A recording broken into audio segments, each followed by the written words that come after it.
तस्य वीराज वरलक्ष्मीराम्याः पुत्रपौत्र सह कुटुम्बवर्गस्य सभागुरुभवेन्द्राय नमः।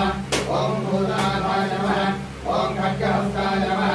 ओम द्रवाय तंजसे ओचे वशन्तमगं हृदे।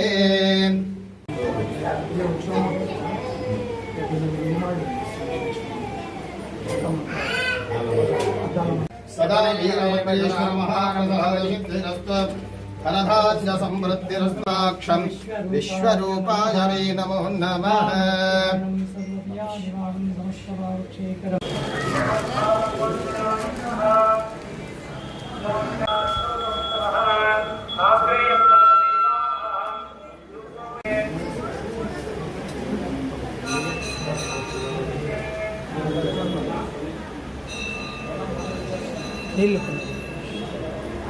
బాబు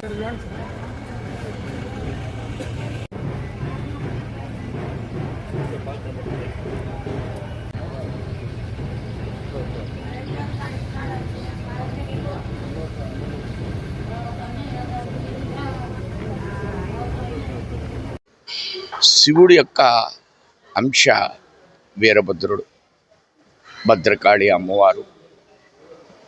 వారిని అంచుకుని ఈ దేవాలయంలో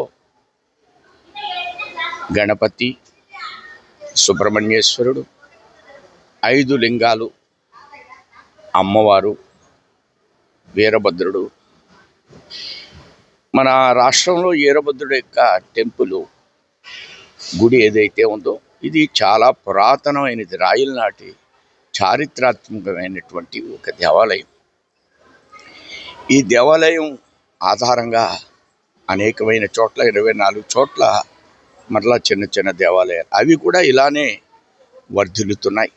వాటికి కూడా భక్తులు ఇచ్చేస్తున్నారు. దేశంలో ప్రతి చోట కూడా దేవాలయంలో వీరభద్రుడు అనేటువంటి ఆలోచన. మా ప్రాంతంలో వీరభద్రుడు యొక్క సంబరాలు లేకుండా పెళ్లి జరగదు. సంబరం చేసుకుని వీరభద్రుడికి మొక్కులు చెల్లించి పెళ్లి కొడుకు కావిడి మోసి బరువును మోస్తాడు పెళ్లి కొడుకు. వీరభద్రుడు యొక్క ఆలోచన విధానంతో ఆ విధంగా ఆయన ఆశీస్సులు మన రాష్ట్రానికి కావాలి.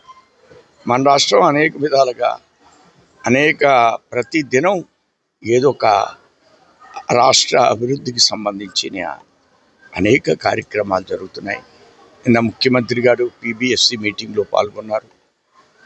కొన్ని లక్షల ఇన్వెస్ట్మెంట్ మన రాష్ట్రానికి వస్తుంది. 14 లక్షల కోట్లే కాదు, ప్రతి నెల మనం PBSC మీటింగ్ జరుపుకుంటున్నాం.